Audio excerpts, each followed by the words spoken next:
We are live. Welcome back, ladies and gentlemen. I am one of your co-hosts, Blake Ruffino. Alongside me is my co-host on this great Labor Day, Joe DeLeone. Good evening. Good sir. It's great Labor Day. We are past week one. Oh, no, wait, we're not past week one yet. We've got another game going on tonight with Florida State and Boston College. But, yes, Blake, I know we're going to get to it later. It's a little bit of a disappointing day for LSU. I picked LSU as well, and I was a little bit disappointed last night. And I think that is probably the dumbed down way of how you and the rest of the LSU faithful feel after that performance. I'm tired. I'm going to gloves off now. Gloves come off now. No pussyfooting around anymore. Gloves are coming off. Listen, bottom line is Joe Sloan versus DeLeone Lynn. DeLeone Lynn kicked his ass. That is the bottom line story here. Both teams defensively showed how much coaching and scheme matters. DeLeone Lynn and Blake Baker both had really good call games yesterday, Joe. Yeah, that was, and when we get to this recap and we talk about it, that's like the clear separation here that constantly goes foregone when we have these conversations. When you have a premier defensive coordinator, you can take a quality group of players and you can be a shutdown defense. I mean, Iowa is the perfect example of that they don't recruit a bunch of 4- and 5-star defenders, yet they statistically typically have one of the best defenses in the country. So when you have all these athletes that were poorly coached on both sides, they showed up. They set the tone. That was exactly why those games played out the way that they did. I was very surprised how good USC looked. It's going to reflect in my power rankings today, but they looked a lot more potent offensively and strong defensively than I was expecting.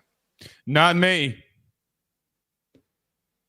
Well, yeah. Yes. Not me. I mean, we did a preview. We did a preview of them, and what did I say?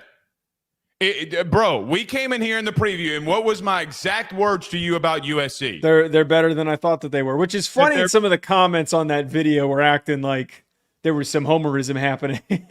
No, there wasn't any homerism. I mean, what did we talk about in the preview, which we'll talk about here today? Mm-hmm. Joe, at some point, talent is going to prevail with good scheme. When you have 4 defensive linemen that were top 100 guys, you're going to hit. Secondly, the way that they disguise things and the level of knowledge that they were able to go with a very difficult schematical scheme was able to push them over the top. But here's what I'm going to tell you. Now, this is going to sound homerism, but I'm going to defend what I mean when we recap this game. I don't think USC won that football game. I think LSU lost it. Absolutely. I stand by that take. LSU had every reason to win that game. I'm going to save my thoughts on Brian Kelly for when we get to that segment, but here we go. It was a game that was purely in their hands to win. I went back and rewatched the highlights just to jog my memory on it, so I didn't think I was missing anything. And after that spot where they got that 4th down stop, a defensive lineman almost leapt and picked off Miller Moss's pass. There were multiple batted balls on that drive. I was thinking to myself, how the hell did they lose this? They had all of the momentum, and they didn't capitalize on having the energy and everything flowing in their direction. It was typical Brian Kelly, and I'm going to say what I have to say when we get to the segment, but they lost the game. They had a chance to win it. Elks sends a $2 super chat, says SEC went 1-3 in big games. Sorry, Blake. Well, here's the thing. They did last year, too. Okay, thank you. They did last year, too. Thank you. So, and by the way, Elks, I love you, and you send us money all the time that helps us and promotes us and all that kind of good stuff. You played fucking Akron. Yeah, the Big Ten had a couple tough games. Like, we can't act like... Who?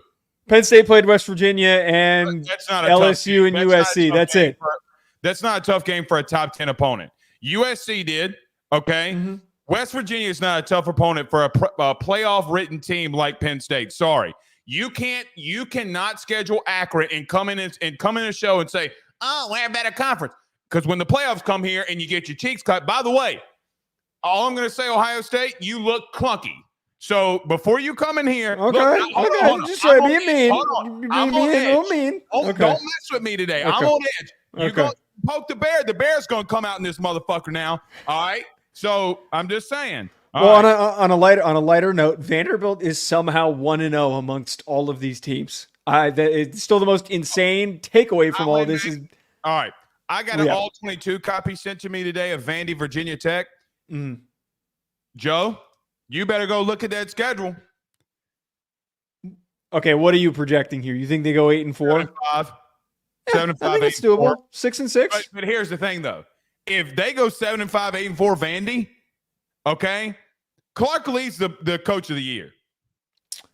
I don't know if he's going to win that, but the argument could definitely be made. Vandy's Dookie water, all right? I mean, he's turning Dookie water into a gourmet chef meal, all right? It only points out my correct take that I had on Shane Beamer even more, that Clark Lee can produce results at Vanderbilt, and Shane Beamer can't do shit at South Carolina.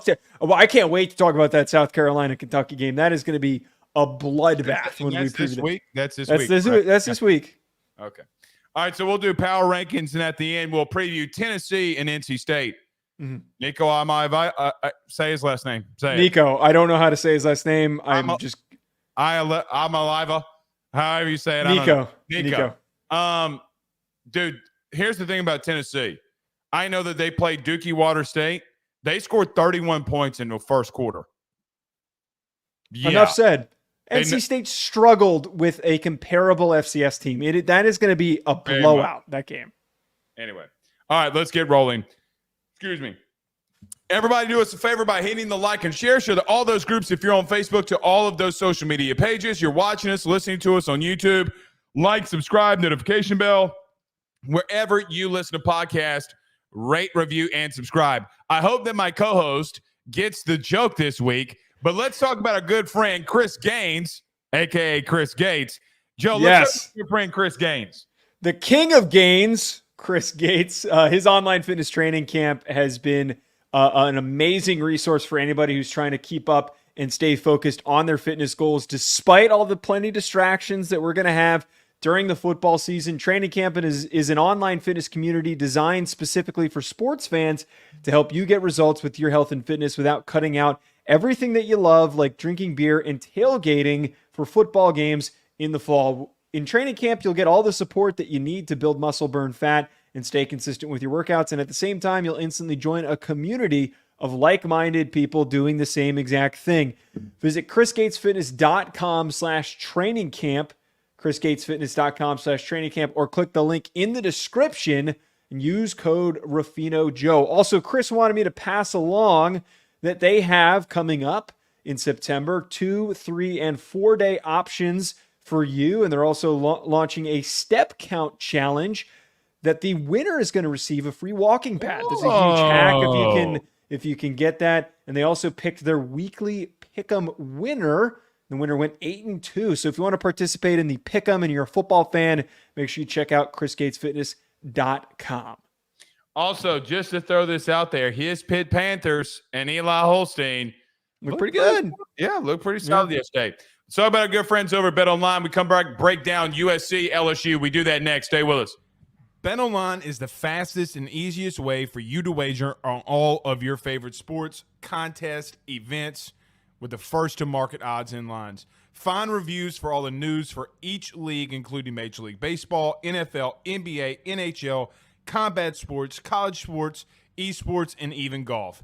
BetOnline continues to be the top online resource for all of your sports information for live in-game betting, props, and futures. Head on over to BetOnline today and use your mobile device to join and make your first sports bet. Use our promo code BELIEVE50, that's BELIEVE50, BLEAV 50, to receive your 50% off welcome bonus on your first deposit. That's betonline.ag, betonline.ag.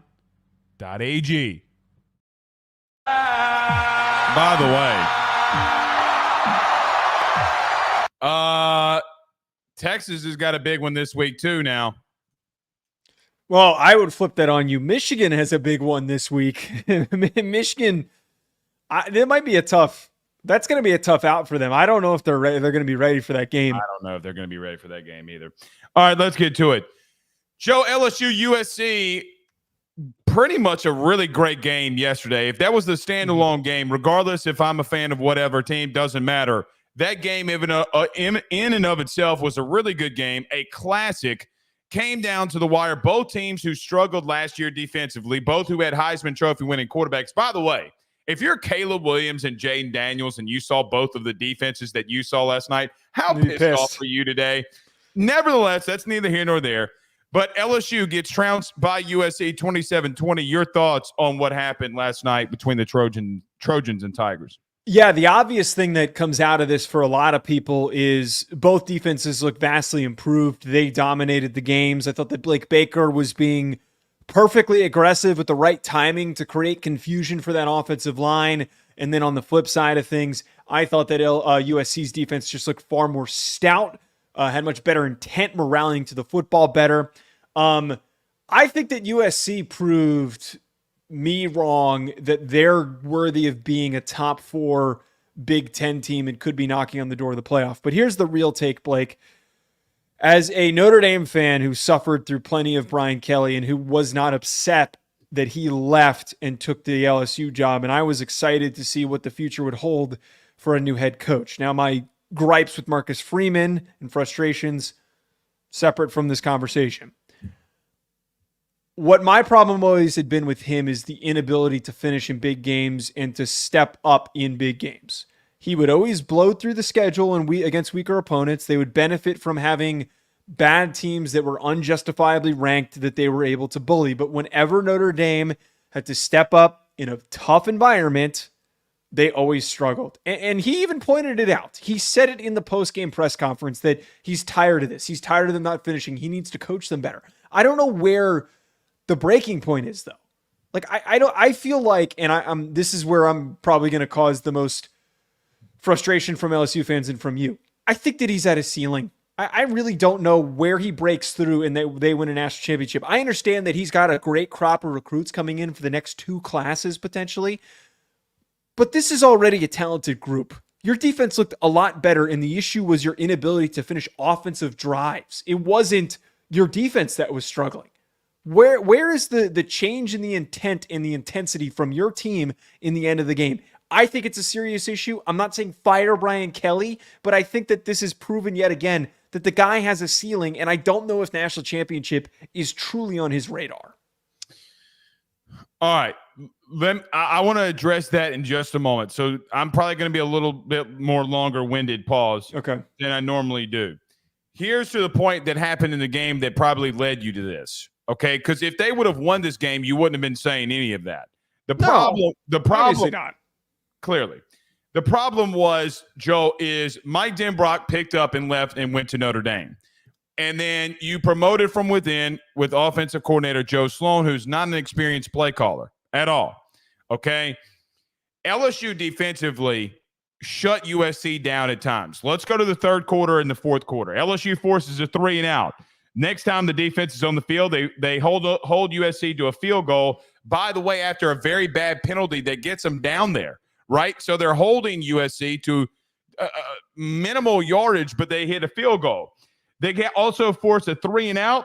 Then LSU on the 4th straight defensive possession in the second half to start off the second half, you have a turnover on downs where Savion Jones, who is a former top 40 player in the country who had 2 sacks, bats the ball in the air. The ball is almost intercepted. So you're starting off the second half really and truthfully pretty great defensively. Joe, if you're going 20 minutes or about 20 minutes of a half and you're only giving up 3 points, that's not good. That's borderline elite.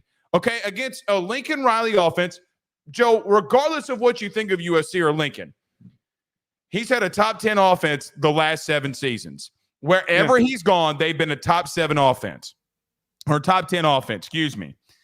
Their inability to convert on crucial third downs and their inability to connect and do things offensively in the second half got them beat. There's nothing else their defense could have done. Nothing. They were doing everything that they had to do to win the football game. Now, you have people out there, LSU people, even former All-Americans, who's saying the defense lost in the football game. That's not true. That's not true. I mean, you could see the debate I'm getting on Twitter with a former LSU All-American who clearly has no idea what he's talking about. The bottom line here is Garrett Nussmeier had 24 passing attempts, that were 10 yards or less of the 38 total attempts that he had. They weren't pushing the ball down the field. They did in the first half. And, Joe, we previewed our top 5 wide receivers. I took a lot of heat, and this is fine. Blake, you're a homer, about Kyron Lacy. Well, Kyron Lacy had 7 catches for 94 yards and a touchdown in the first half. You know what that is? That's typical LSU wide receiver, Louisiana wide receiver lining up and knocking your dick in the dirt. Now, did he cause a very bad issue by getting the flag and pointing a gun at a player?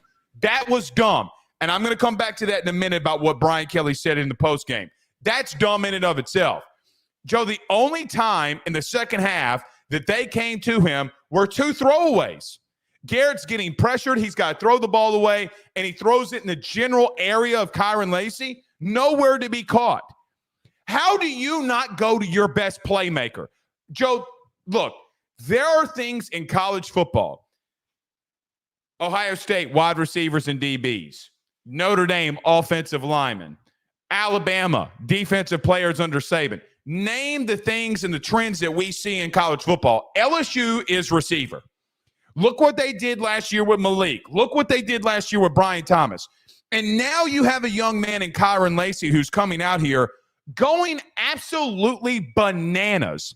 B-A-N-A-N-A-S, bananas, on them hoes, all in the first half, and you don't throw him the football on crucial third downs. And then, here, I'm going to get absolutely abused for this. Mm-hmm. Everybody says that their O-line was dominated. Not necessarily. They didn't give up a sack. But here's the thing that I thought D'Anton Lynn out-schemed Joe Sloan.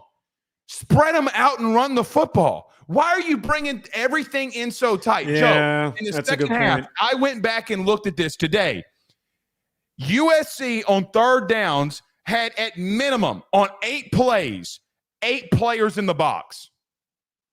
And you tried to run the football.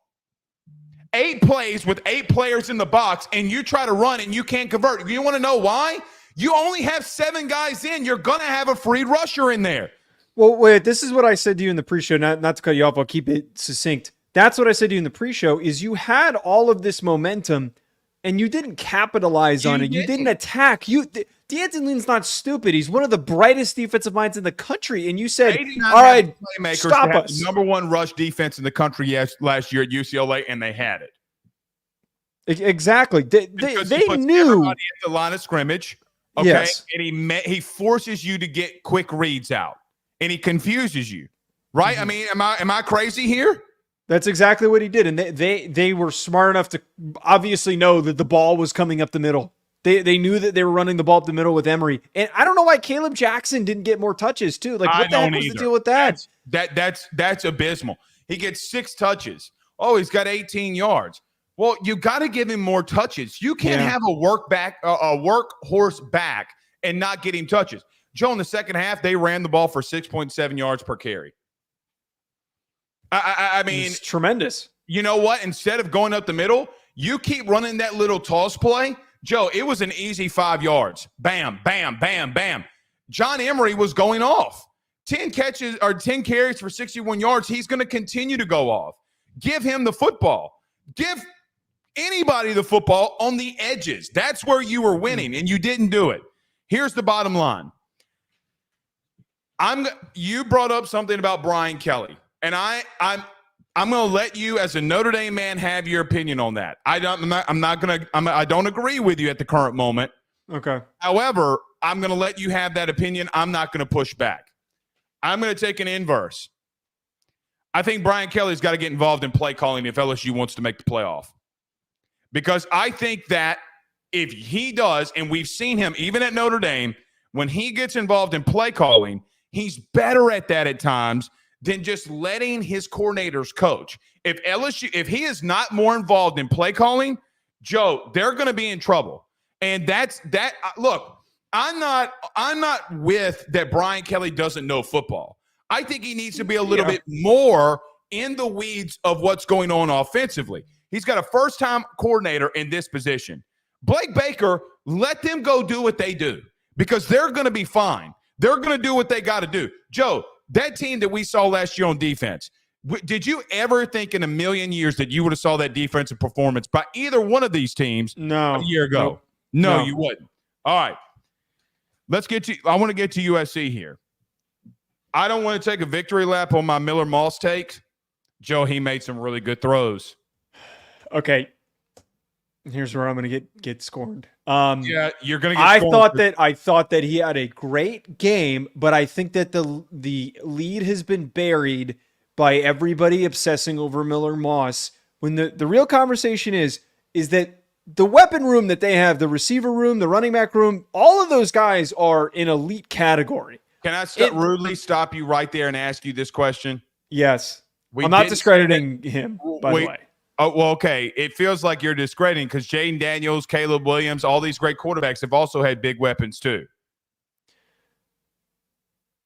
This group of guys, Deuce Robinson, Zachariah Branch were freshmen last year. Kyron Hudson was a sophomore and wasn't a big-time contributing receiver. Lemon also, I believe, was a freshman last year. Those guys, now as upperclassmen, as sophomores, their presence was felt. Like the fact that when you get on the line of scrimmage quickly and you connect with Deuce Robinson down the sideline because he's that fast as a big-bodied slot receiver, how they're going to use him, that's dangerous. There are not many Big Ten teams that are going to be able to cover that kid. More importantly, Zachariah Branch took that goddamn game over. I think that Miller Moss played great, and I think he made some great throws, but I don't understand why we're not giving the real love where it belongs to go. Zachariah Branch is going to be the best player on this team, and they're going to win a lot of games because he has some ridiculous plays. He's going to have some 200-yard games. That was all I was going to say. He's going to have some stupidly big, gaudy stat games where he purely wins it for him. Wouldn't shock me if it doesn't happen against a Michigan or a Penn State, and he continues to run up the stat sheet. The only pushback I would give that on you, I worry about him running routes. I mean, because everything that he had was a screen, or everything he had was at the line of scrimmage. Yeah, but he's not forcing anything down the field. The only reason is that Lincoln out-schemed LSU on those screens and Zachariah Branch went off. How many times do we see these premier athletes that aren't really established route runners or like really dangerous tactile? Name a couple. Not off the top of my head. I'm not going to remember off the top of my head. But a lot of these guys early on in their careers have high impacts just because they're so much faster than everybody. I'm not saying he's not a great weapon, but look, Miller Moss had some outright dots. He had some good throws. No, Joe, no. That dude had some elite throws, and you know that. I mean, he also crumbled a couple of times when pressure was in his face. He like really didn't know how to handle that. He was pretty weak in those situations. That's fine. I'm not trying to say he played bad. I think that we're acting like he's a Heisman guy now all of a sudden. I'm not saying you are, but the general public who's not typically a football fan that tuned into the game yesterday is acting like he's a Heisman favorite now. And he had a great game. Kid threw for 378 against a team that had a weak secondary last year. Like, but they weren't weak last night. You didn't go in there and think that they were weak. The Kyron Hudson catch, the fade route in the back of the end zone for the touchdown. I mean, listen, but that's my point, though. Is these were plays made by his receivers.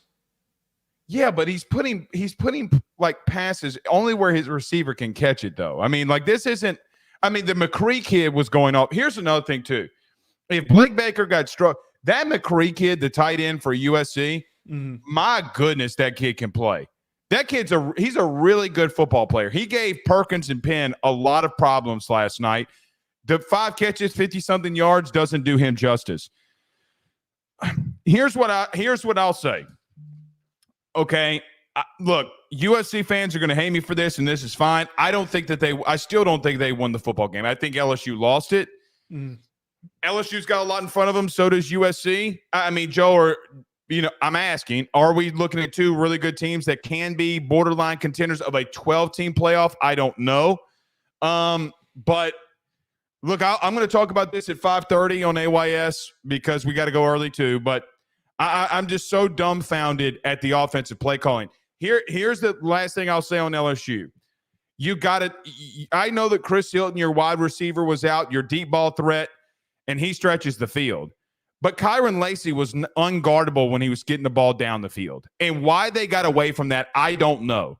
That in and of itself is the situational awareness that Brian Kelly and Joe Sloan didn't have is abysmal.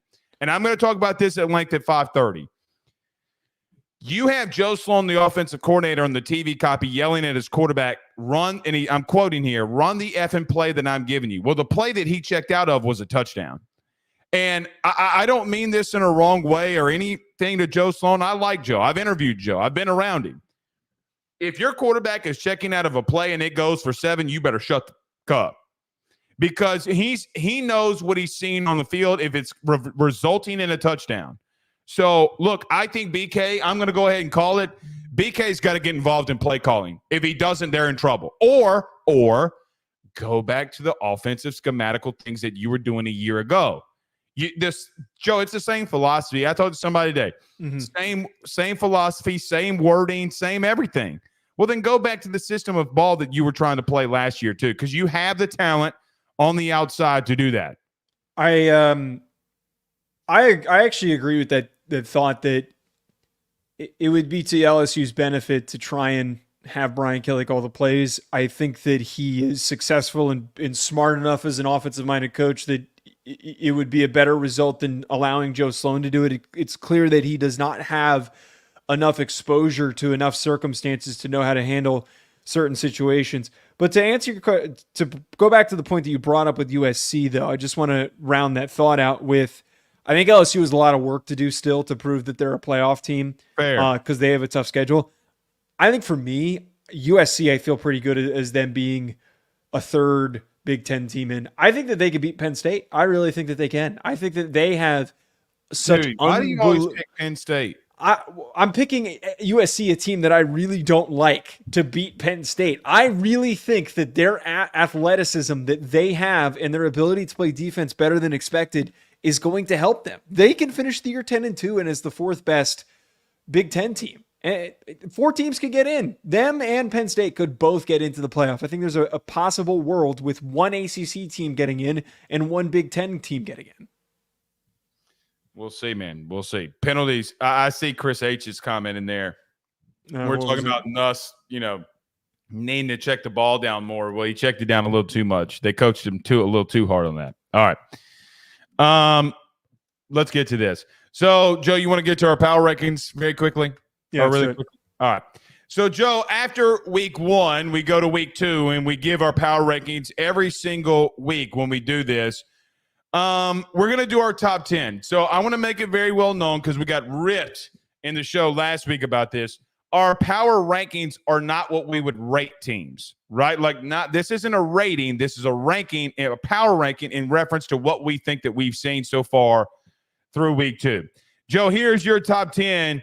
Read it off. Let the people know. Who do you have 1 through 10 in your power rankings? Yeah, first of all, a lot of Bama fans are mad because I didn't put them in the top 10. I'm high on Bama. I think Bama's great, but y'all beat up on Western Kentucky, which is awesome. I'd put you guys at 11. I just think that Tennessee was freaking scary. I had to put them in there. Number 1, Georgia. Number 2, Ohio State. Number 3, Miami. Number 4, Texas. Number 5, Oregon. Number 6, Ole Miss. Number 7, Notre Dame. Number 8, Penn State. Number 9, Tennessee. And number 10, USC. So here's mine, not a lot more different. Number 1, Georgia. Number 2, Ohio State. Number 3, Miami. Number 4, Ole Miss. Number 5, Penn State. Number 6, Oregon. 7, Texas. Number 8, Notre Dame. Number 9, Tennessee. And then at 10, we have USC. Where you want to start it off here, for good sir? There's really not much separation here because we kind of leaned in on the teams that had tougher matchups. How about this? Both of us did not put Bama in our top 10. Go first. Why don't you have Bama in there? I don't think it's not an indictment on them. I think that the minute that one of these top 10 teams lose, I would put them in there.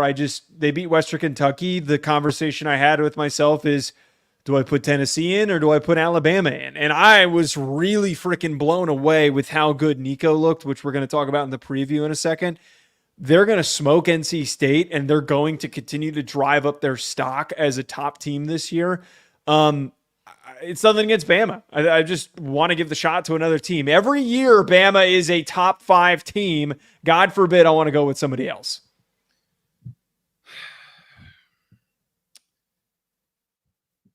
The question becomes this early in the season about teams is who are you going to take out? Now, we could have taken out Tennessee. We could have taken out USC. But, look, USC had a very tough game and a tough opponent, and they won. Then you have Tennessee, who scored 31 points in a quarter and then only gave up like 2 total yards in the first quarter, which is absolutely ridiculous. Look, I think Bama, to some extent, they feel like that they don't have to prove anything when it comes to because they have been the pinnacle of college football for 2 decades. I feel like their fan base thinks that they don't have to prove things under Kalen DeBoer. And I think that they do.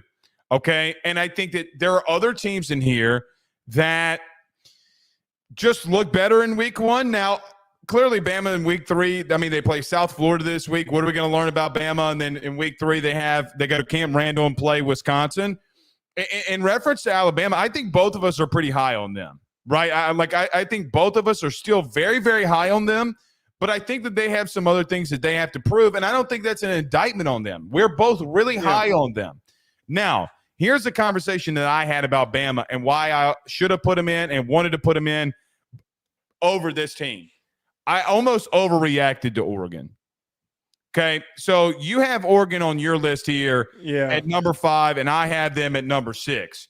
Oregon this weekend, against Idaho, did not look good, man. They just didn't. And I think some things were clunky offensively. Some things look bad.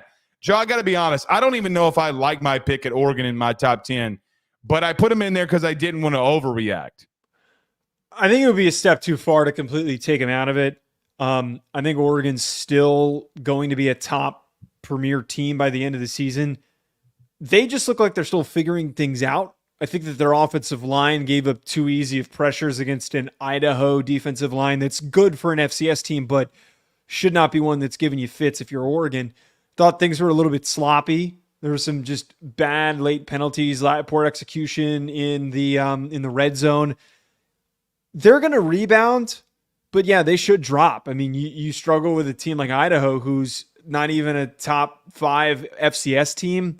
It's a problem. It's an issue. Don't let Rack hear you say that.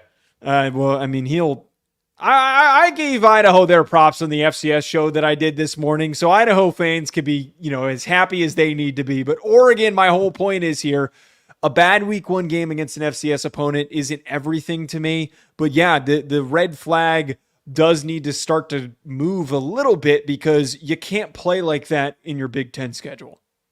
Here's the thing that I look at Oregon too. You mentioned one thing about pass rush.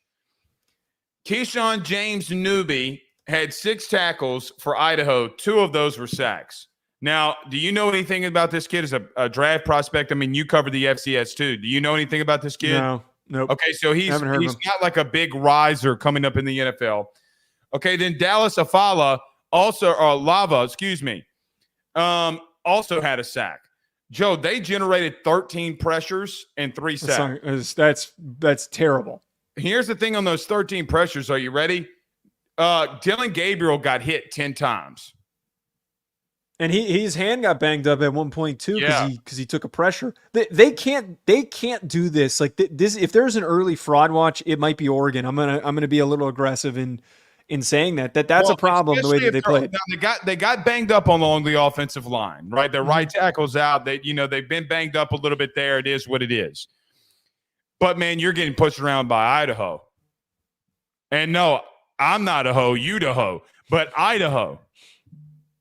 I mean, it's just the truth, man. I mean, 13 pressures. Dylan Gabriel gets hit 10 times. And look, Dylan is an absolutely elite processor. He doesn't have the talent, but he's an elite processor. Anytime that you have to go in a game against an FCS opponent and throw the ball 49 times, that is a cause for concern. But here's what I didn't understand. Jordan James had 95 yards rushing. Why did they not continue to run the football? Is a big-time question mark for me. I've got a team that was not able to stop the run. All right. Yep.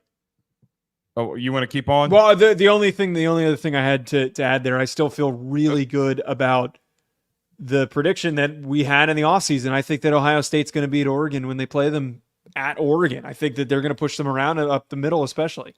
Very, very well could. Joe, let's talk about Penn State here. I have them at 5. You have them at 8. I know that you have a lot of strong opinions about Penn State. Your thoughts on the Nittany Lions? Well, they proved me wrong a ton. I didn't have them really as a top 10 team for me in the preseason. It all came down to how much more does Drew Allar look comfortable and how much more can they stretch the field with their receivers, which was a huge, huge concern. And I felt pretty good about it. I would love to see how they're going to match up when they play other top Big Ten teams, but they've got a really easy schedule that's super favorable for them. And their defense, their front seven's pretty aggressive. Dennis Sutton and Jesus Christ. They reloaded on defense. They did. And I feel better about Penn State. I feel good enough until they falter and they miss a step. I feel like they've locked themselves into being like that 8th, 9th, or 10th team for most of the rest of the season. I had them at 10. I had them at 10 in the playoff mainly due to that. What is Penn State, Joe? Look, call James Franklin overrated. Call him whatever you want. What do we know about them? They're going to be 10-2. They're going to run the football moderately effectively, okay? And they're going to do some good things defensively. Actually, some borderline elite things defensively. Mm-hmm. Let me tell you why I'm a little bit higher on Penn State than maybe you. Andy Kotelnicki. Okay. Good reason. And look, man, I think that just offensively, they have a really good running game. I thought their offensive line got serious push, not just on the exterior, but the interior. Am I freezing up here? No. Okay. No, you're good. On the interior, they got a lot of push on the interior. And then look, man, I know Drew Allar had a good game and against them last year, but it's a completely different feel though, Joe. Right? Like let me say it like this. They had a 2-hour weather delay. It's like a pitcher having to come back and throw in a game after you're sitting for 2 hours. And by the way, he goes out there and dots them up in the second half. Absolutely dots them up. So for that reason, look, man, I'm going to be a little bit higher on them. They're going to have to prove me wrong. We'll see about Penn State. All right, who else on your list do you want to get to here? I know we'll talk about Tennessee in just a minute. You want to get to Notre Dame or Ole Miss? Where do you want to go? I mean, Ole Miss played Furman, so we shouldn't really react to that. I think Notre Dame. Let's get to Notre Dame. Let's get to Notre Dame then. I want to go higher on Notre Dame. I think that we need to take their win over Tennessee with high. It has a high impact, but with some or not Tennessee over Tennessee. You mean Texas A&M. Texas A&M.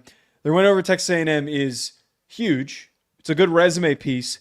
We got to take it with a little bit of a grain of salt. This can be a back-end top 25 ranked team for most of the year if they play as good as they could. I think that Notre Dame, though, proved to me that there's only one direction for them to go, and that's up.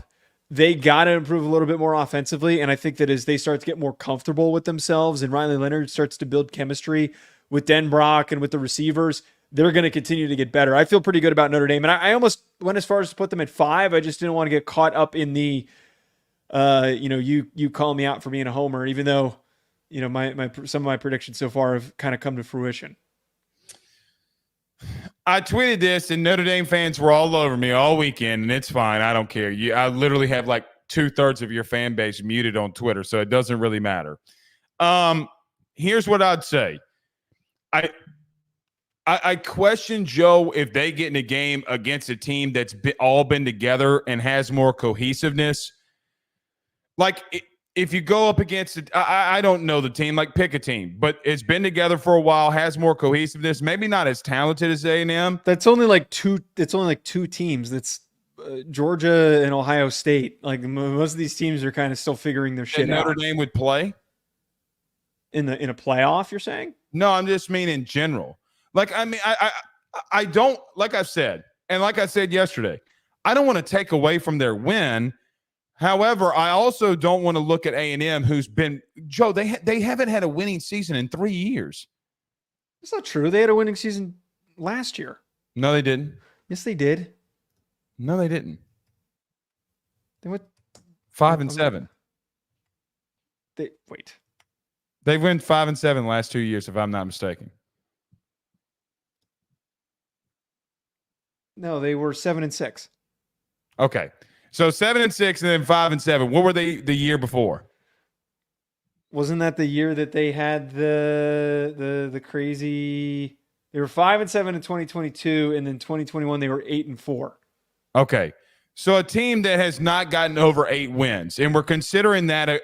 You get what I'm trying to say here? It's a good win. I didn't say it wasn't a good win, but Joe, if you didn't beat a team that doesn't have double-digit win, I mean, come on. Let me give a comparison here. You ready? Before Harbaugh and Michigan got really good, they'd be like a SEC team going up to Michigan and beating them. A lot of hype around Michigan, but if you beat them, I mean, what have they done? Okay. So you think that you don't think that this Notre Dame team is as good as everyone's acting they are? Defensively, they're elite. Look, I'll go ahead and tell you. I've been making a joke on my other shows to mess around with you, saying don't tell my co-host Joe that their defense is elite. I think their defense is elite. I worry about them offensively. I do.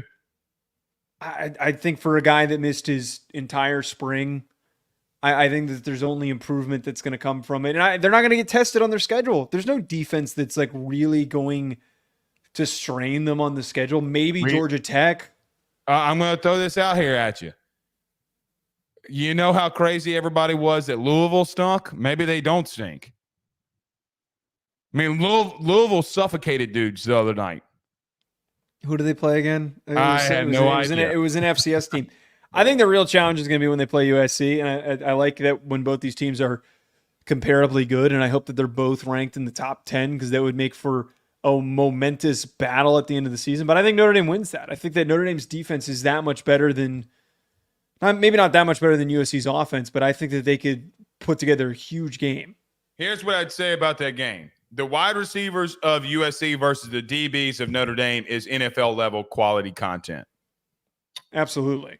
Absolutely. All right. Joe, I want to go to Georgia here. Both of us have Georgia at 1. Look, man, I'm just going to call it like I see it. Georgia's the best team in the country, in my opinion. I thought they were the best team in the country, in my opinion. Look, I know that they have a very tough schedule, and they got some injuries. They got some guys banged up, but but Etienne comes back. The Frazier kid at running back I thought looked really good. They got another wide receiver, another white kid from off the street. Like they pluck white receivers out of anywhere. Like this kid was at the local Waffle House, and then he just comes out here, and then Landon Humphrey comes out here.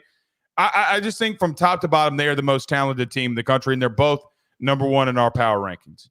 They're the only team that's never had a question. And last year, the only questions that they had was health, which is the only thing that ever slows down a team this good in a program this good. They are going to go on the run that everyone thinks. I think so many people overthought who the best team in the country is. I've seen some people think that Oregon was going to beat Georgia. That's not going to happen. Georgia is on a different level. There's going to be some hard-fought battles that they have to go through. They're not going to blow everybody out. But they are so freaking well-rounded at every single position group. It's the only way to look at it. The only thing here, now I have Texas in my top 10. I have Texas at 7. You don't have them in your top 10 power rankings. No, I did. I had them at 4.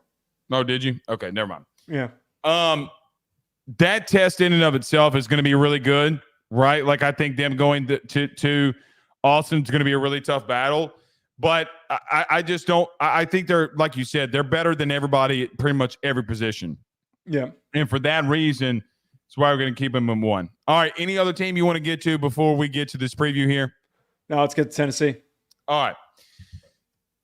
Joe, Tennessee, NC State, this upcoming week, I think everybody was somewhat – maybe not necessarily because week 1 was so big – but Tennessee absolutely destroyed it offensively this past Saturday. Nico makes his second start. He's now got the keys to this Josh Heupel offense, and they went absolutely crazy.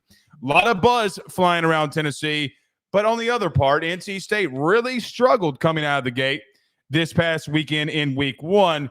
How do you see this game going between NC State and Tennessee? Yeah, NC State fans, this game is going to be a bloodbath. I mean, you can't look at the way that you played against Western Carolina, and Western Carolina is a comparable level team as Chattanooga is, you can't look at that game and feel good about yourself knowing what Tennessee just did to Chattanooga. It took you until the fourth quarter to create separation. Grayson McCall threw a really bad pick. Their run fits weren't consistent. They gave up a number of long rushes. Cole Gonzalez of Western Carolina had some long rushes and scrambles that he was able to utilize to keep them moving forward and to really stress NC State. Nico showed us, though, I think, why I think this game is going to be so lopsided. I mean, that's the next coming of the next great quarterback in college football. That kid is unbelievable to the point where he could end up being a Heisman finalist this year. I wanted to wait and see it. I'm not going to crown him after beating Chattanooga, but the throws that he made in an offense that's built literally for his skill set, he is going to throw up some stupid stats against NC State. I don't think that they have the secondary or just the general defense to keep up with that team. And I think James Pierce Jr. Could end up teeing off on Grayson McCall. I'm not trying to completely act like NC State's a sitting duck here, but there is separation between a top SEC team and an above average ACC program. Considering what happened between Vanderbilt and Virginia Tech, that's all the evidence that we need to know the separation of these two conferences right now. For NC State, it is, look, Joe, in a way, I'm not trying to compare. Stay with me on this. Mm-hmm. I think the same comparison in reference to Riley Leonard and Notre Dame, okay, of the cohesiveness. When you got a guy like Grayson McCall coming in, I think that they were just clunky. Like Grayson McCall went 26 of 40, but man, they just looked clunky though. I don't know how to really describe it other than they were clunky this past Saturday. But McCall did throw for 318, 3 touchdowns and a pick. Problem is, Joe, is that Nico's on the other side of him. Mm-hmm. And I think when we look at Nico and we look at who he is as a quarterback, probably a potential number 1 overall pick in next year, not this year's draft, but next year's draft. Joe, I don't know where their deficiencies are right now at the current moment offensively. Now, Blake, they played Chattanooga. Chattanooga's no good. You're right. They're not. Joe, that offensive line absolutely dominated. Okay? Lance Hurd looked good. Dylan looked very good. Dylan Sampson had 12 carries, 124 yards, and 3 scores. Deshaun Bishop also had 60 yards and a touchdown. The thing about Heupel that people don't realize is, man, they're going to run the football too. That's the biggest misconception in all of this, is that they'll run the football. Here's the thing, though. You ready? Mm-hmm. I also need to see them do it against a FBS opponent. Like, I need to see Tennessee do what they did. Now, I look at what they did, putting up 31 points in the first quarter versus any opponent is very elite. Like, that's not good. That's elite, and I get that. But I kind of want to see another sample size out of Tennessee. Now, NC State defensively is not as bad as people are, saying. Yeah. I saw some things today, I don't know what y'all were looking at. I mean, but I think it's a good challenge, but I do think Tennessee by multiple scores here. I'm going to take them to win. I'm going to take them to cover. And I think that it's just because Nico is so good and that running game is so good. Now, here's the thing that I will say. When and if they beat NC State, Joe, we're going to have to start having serious conversations about Tennessee and how this season may go for them. That was why I put them in the power ranking, because I think it's nice setup for what's going to be a big climb for them. I think if they splatter them, this game's on the road. This is not in Tennessee. This is on the road. I don't know if it's at NC State or if it's neutral site, but I know that it's a neutral site. It's in Charlotte. That's what I thought. But this is still considered to not be a home territory area for Tennessee. People going to travel. Tennessee people about to travel. My point is that if you come and you splatter NC State this way, that to me is a ranked team. That to me is a really prime indicator that this team is going to be in a special category. That there is a lot of separation between them and NC State, though. I have never felt this good coming into a ranked on ranked matchup of how lopsided it could be. Man, I really think that this Tennessee team is ready to show everybody, hey, we're legit. Chattanooga was one thing. We're about to show you how we do against a a Power 4 team.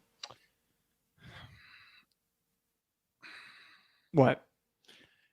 What do you consider a splattering? 17 plus points. Okay. Well, is that not a splattering to you? Yeah, I for how hard it is to score points these days because of how goddamn short the games are and how much little action there is on the goddamn field. Sorry, I got to stop saying that. For how little action there is on the field, 17 points is a pretty handed victory. No, that's fine. I agree with that. Why am I a little skittish on saying it's an outright splattering? Because we don't want the NC State fans to clip this and to share it around. I don't care about that. What? No. Let me reframe this in another way. Why do I have a gut reaction not to overreact to this? Like, look, we've seen Nico in 2 starts and he's looked fantastic. Iowa defense doesn't suck. It's great. I mean, it was a great defense that didn't really – not a lot of guys were out of that bowl game for them because a lot of them came back this year. That kid is special, man. Like, I don't like overreactions. I hate them. But when you pull on the film and you watch the highlights and you see the throws that some of these kids make, you have to recognize it. You can't be skittish. Just like I talk about with quarterbacks where you can't be skittish in your decision-making where you're afraid to take risks. I think when you see something and you're trying to have a take on how special a kid could be, make the take. I think that Nico is a gunslinger, and he's just the perfect pairing for what Heupel needs him to be. Yeah, I mean, Tennessee might be back more towards the 2022 form that they've had. Mm-hmm. Here's another thing. We haven't talked about Tennessee's defense. Look, if Grayson McCall's going to – this is more than Nico. I want to talk about this before we get out of here. Okay. The big thing, too, is that front 7 of Tennessee is legit. And if Grayson McCall in that offense is going to struggle the way that they did this past week, this Tennessee front 7 is not who you need to face. Like, they are very talented and very good. What does James Pierce look like? What do these other guys look like? That, Joe, more than Nico – because everybody wants to talk about Heupel and their offense. More than all of that, I just want to say, don't sleep on that front 7 of Tennessee. Yeah, like you just said, you can't have the inconsistencies that you had last week and then to step into this game against Tennessee's front 7. This could be also a coming out party for them, man. I will say Anthony Belton versus James Pierce Jr. is going to be a really fun matchup to pay attention to because Belton's going to be a top prospect to watch this year. I was very high on him, but James Pierce Jr. is just an unreal athlete. This could be a big, big day for him. Very much well could be. We do have a couple of super chats here. Elks with a $2 super chat says, hammer Texas to cover the Michigan offense is booty cheeks. It's a big line. I don't know if I'm going to go, I think it's like 7 points or something like that right now. It's like crazy lopsided. So I don't know if I'm going to take him to cover. But I mean, I don't hate that. I don't completely hate that. I would take Texas to win. I would take Texas to cover at the current. Yeah, I mean, they didn't look anything special against Fresno. I think Michigan's a good team, but like, I don't know if they're in the same category as Texas right now. I'm gonna have a couple more days until I have to pick that one, so we'll see. Okay. We'll lean there. Beef Stick with a $2 super chat says, "Sorry for your loss, Blake. Love you guys." Oh man, thanks, Beef Stick. He left us a nice comment too. He said that something along the lines that he loves our show. So I thought that was very nice. He dropped that on the comments of the last video. We forgot to. He had a super chat the other day too. We forgot to read it. Well. I just hate that his name's Beef Stick. I hate somebody. I hate somebody saying they love us and that their name's Beef Stick. That's all. All right. Okay. Well, see y'all again on Wednesday. Are we doing picks and more game previews? We have 2 to 3 more game previews and then game picks. We might have to do some. We might have to go longer. That's what she said. All right. All right. We'll see y'all on Wednesday, man. Y'all have a good one. Peace.